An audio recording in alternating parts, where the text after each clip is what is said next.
Hey everybody, it's Jeff and Justin, the Frustrated Rockstars, with you again, live on files. We're live. How do you call it? I'm pretty sure I'm live right now. Live. We're on an MP4 file.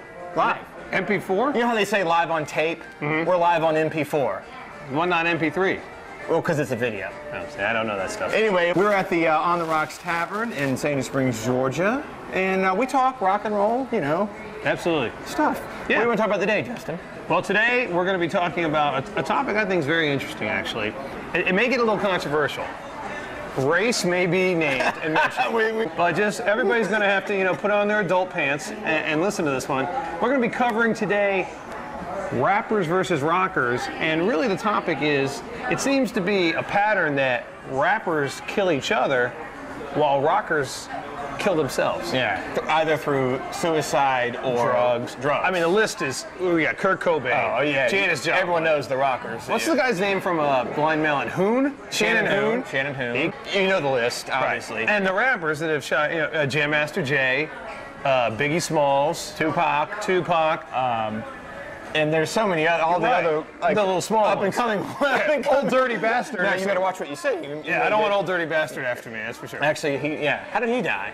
No, he's not dead, I don't think. No, Old Dirty Bastard's dead. Oh, is he really? Yeah, I don't know. I forgot if he may be the one rapper that died of Well, no, Eazy-E died of AIDS. The only other one I could think of, believe it or not, was Marvin Gaye, whose own father shot him. Yes. Well, I would classify him as more of a rocker than a rapper. I know that's, you know, weird. He wasn't a rapper at all. Yeah, he wasn't a rocker at all. Okay, He was a crooner. So this kind of came up with the whole story of Alicia Keys saying that the government like created gangster rap so rappers would kill each other, which is ridiculous. Which, you know, she actually took it back.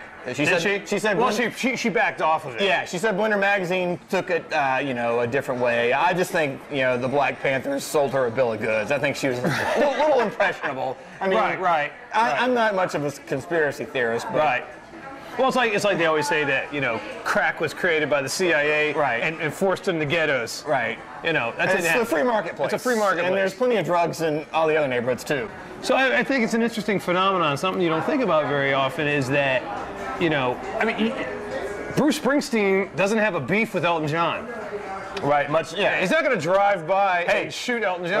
Wait a minute. You talk about feuds. Yeah. That could have led somewhere. What about the big Axl Rose, Vince Neil feud of the early 90s? Remember when Vince Neil was like, Axl, if you're watching, I want to challenge you to a fight. Remember that whole thing? But they settled it with a punch in the stomach. Yeah, I mean, they played golf. They didn't drive by. They didn't actually shoot each other.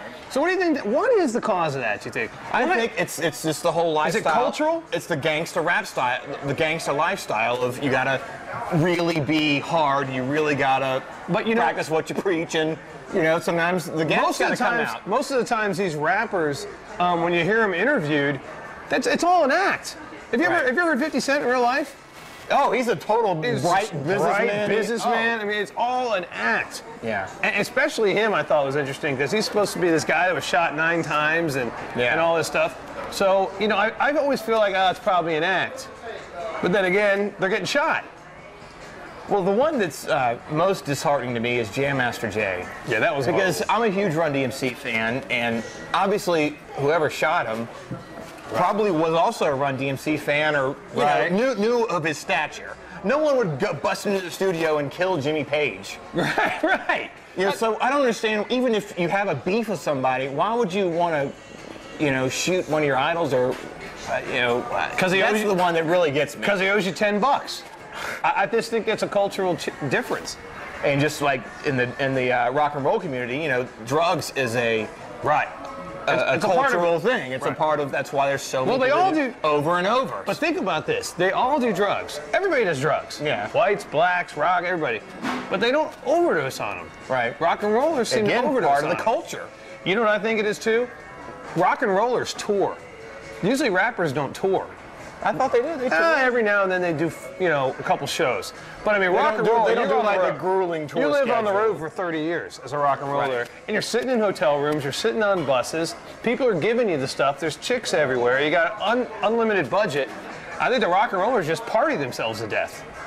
And the rappers still party, but for some reason... It's a little more pampered. You're in the fancy hotel rooms with the Cristal. Yeah, I think they drink in VIP rooms. they don't really do the coke and to the level that like Steve Janis Clark Joplin or Steve Clark drank himself to death. Right. Yeah. He didn't do it with Cristal. 30 years old. They found him, Steve Clark of Def Leppard, the guitar player. They literally found him in his living room, like laying on the floor with a glass next to him. I mean, he drank himself to death. Right. I just don't think rappers I think the whole thing is cultural. It's in the rock and roll community. You know, to some degree, that's what you're expected to do is to party. To party. And then the addicts take it that far and they overdose. Just like in the rap community, you know, you're the whole gangster rap or whatever. You know, to some degree, you're expected to be hard and defend yourself, and you know, and if someone disrespects you, you got to fight back, and then that leads to all of that. There's none of that. There's none of that in rock and roll, and there's none of except for what's his name, the guitar player for Alice Cooper, Robert Kane. Kane Roberts. Kane Roberts. Kane Roberts. What happened to him? Well, he's just this huge buff guy. He's like, you know, most rock stars are diminutive and skinny. Oh yeah, skinny and you know, they're not trying to be hard. No. You know, they're not into lifting weights or anything. They just want to party. They just want to party.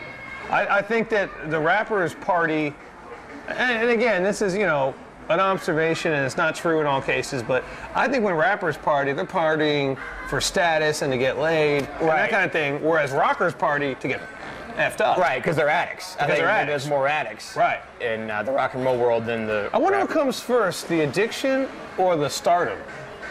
I think the addiction does. I think that's why some live through it and some don't. Some guys like, you know, Mick Jagger and Don Henley or, you know, whoever who's lasted a long time. Yeah, but they never took it to, you know. Right. So I think the addict is first, definitely. That could be a whole other topic. The addict is first, and then the fame and money enhances it. So what's worse, do you think? I think to sum up, I think the killing, shooting other people. Yeah. Murder is worse than self-mutilation. Suicide, basically. Yeah. Suicide. Yeah. I agree. But it's an interesting phenomenon that you know, I don't know if it'll ever change. Yeah. I mean, do you think that'll ever go away? The rap where you got to be hard and gangsta. I mean, when's that going to go away? I'm sure it'll go away. So it's more about being a partier and a player. I would appreciate not that a gangsta. So it's more about party rap. Party rap? Yeah, party rap. That's kind of what it is now. Yeah. Have a good time. I think it's a little now. Hopefully, it's kind of fizzling out. That was an interesting topic. But the thing is, the rock stars aren't fizzling out on the partying. There's still going to be someone dying in the next couple of months. Who knows who it'll be? But anyway, big shout out to our folks in Chicago. Yeah, Chicago. Chi-Town is big for us. Chi-Town, yeah. People love us in Chi-Town. So try out Blue Island, home of Enough's Enough. Thank you for. Sorry, I get Enough's Enough plug in. Hey, I love it. Thank you for subscribing and watching, and we'll catch you next time. Next time.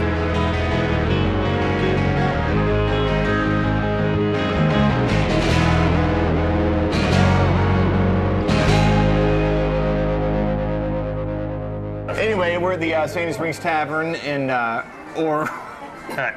Let's start it. I got it. I did the picture.